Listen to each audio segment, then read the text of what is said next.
INS Vikrant ಎಲ್ಲಿ ಎಂದು ಕೇಳಿದ್ದ ಕ್ರಿಮಿಗೆ ತಕ್ಕ ಶಾಸ್ತಿಯಾಗಿದೆ. ಪಿಎಂಒ ಅಧಿಕಾರಿ ಅಂತ ಕೊಚ್ಚಿಯ ನೌಕಾನೆಲೆಗೆ ಈತ ಕರೆ ಮಾಡಿ ಐಎನ್ಎಸ್ ವಿಕ್ರಾಂತ್ ಯುದ್ಧ ನೌಕೆಯ ಸ್ಥಳದ ಬಗ್ಗೆ ಮಾಹಿತಿಯನ್ನ ಕೇಳಿದ್ದ. ವಾಯುಸೇನೆಯ ಮಾಹಿತಿಯನ್ನ ಕೇಳಿದ್ದ ಮುಜೀಬ್ ರೆಹಮಾನ್, ಕೇರಳದ ಕೋಯಿಕೋಡ್ ನಿವಾಸಿ ಈತ.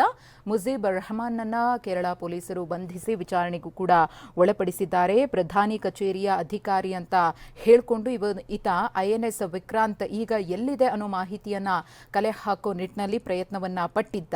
ಈತ ಕೇರಳದ ಕೋಯಿಕೋಡ್ನವನು. ಈತನನ್ನ ಈಗಾಗಲೇ ಪೊಲೀಸರು ಕೂಡ ಬಂಧಿಸಿದ್ದಾರೆ. ಆತನ ಬಂಧನದ ದೃಶ್ಯಗಳನ್ನು ಕೂಡ ಒಂದು ಕಡೆ ಗಮನಿಸ್ತಾ ಇದ್ದೀರಿ. ಅತ್ಯಾಧುನಿಕ ನೌಕೆ ಆಗಿರುವಂತಹ ಐಎನ್ಎಸ್ ಬಗ್ಗೆ ಮಾಹಿತಿಯನ್ನ ಕಲೆ ಹಾಕೋದೇ ಈತನ ಉದ್ದೇಶ ಆಗಿತ್ತು. ಆದರೆ ಉದ್ದೇಶ ಮಾಹಿತಿ ಕಲೆ ಹಾಕೋದಾಗಿತ್ತ ಅಥವಾ ಇದಕ್ಕಿಂತ ಹೆಚ್ಚಿನ ದುರುದ್ದೇಶ ಏನಾದರೂ ಈತನ ಒಂದು ವಿಚಾರಣೆಯಲ್ಲಿ ಇತ್ತ ಅನ್ನೋದ್ರ ಬಗ್ಗೆ ಪೊಲೀಸರ ತನಿಖೆಯಿಂದಷ್ಟೇ ಸತ್ಯ ಗೊತ್ತಾಗಬೇಕಿದೆ.